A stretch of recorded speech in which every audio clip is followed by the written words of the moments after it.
End of Tokugawa shogunate. 1867 November 9 ஜப்பானில் Tokugawa shogunate Japan மன்னரிடம் அதிகாரத்தை ஒப்படைத்தது. இது மெய்ஜி மறுசீரமைப்பின் தொடக்கமாக அமைந்தது. 1603 முதல் 1867 வரை ஜப்பானை டோகுகாவா பரம்பரை ஆட்சி செய்தது. இந்த ஆட்சி முறை ஷோகுனேட் என்று அழைக்கப்பட்டது. ஜப்பான் பேரரசின் பெயரில் அரசின் முழு அதிகாரத்தையும் தன் கைகளில் வைத்திருந்த இராணுவ தலைவர் ஷோகுன் எனப்பட்டார்.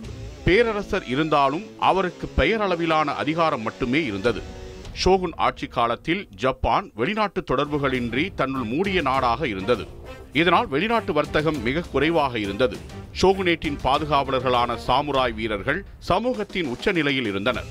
சமூக அமைப்பு கடுமையான தர அடிப்படையில் இருந்தது.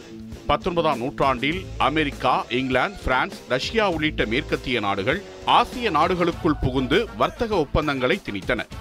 இத்தகைய சூழலில் 1853 அமெரிக்க கடற்படை அதிகாரி கமாண்டர் மேத்யூ பெர்ரி தனது கப்பல்களுடன் ஜப்பானில் நுழைந்து நாடு வணிகத்திற்காக திறக்கப்பட வேண்டும் என்று அழுத்தம் கொடுத்தார். இதையடுத்து 1854 ஏற்பட்ட கனகாவா ஒப்பந்தம் காரணமாக ஜப்பான் வெளிநாட்டு வர்த்தகத்தை தொடங்க வேண்டிய நிலைக்கு தள்ளப்பட்டது. இச்செயலுக்கு பாரம்பரிய ஜப்பான் சமூகத்தில் கடும் எதிர்ப்பு எழுந்தது. மன்னருக்கு மீண்டும் அதிகாரம் வழங்க வேண்டும் என்றும் வெளிநாட்டு தாக்கத்தை கட்டுப்படுத்த வேண்டும் என்றும் வலியுறுத்தி கோரிக்கைகள் எழுந்தன. டோகுகாவா குடும்பத்தின் கடைசி ஷோகுன் டோகுகாவா யோஷினோபு ஆவார். மக்கள், அரசியல் தலைவர்கள் மற்றும் சாமுராய்கள் மன்னரின் ஆட்சியை மீண்டும் நிலைநிறுத்த வேண்டும் என்று வலியுறுத்தினர். இதனால் யோஷினோபு 1867 நவம்பர் 9 அன்று ஜப்பானிய பேரரசர் மெய்ஜியிடம் தன் அரசியல் அதிகாரங்களை ஒப்படைத்தார். ஷோகுனேட் நீக்கப்பட்டு மன்னருக்கு முழு அதிகாரம் வழங்கப்பட்டது.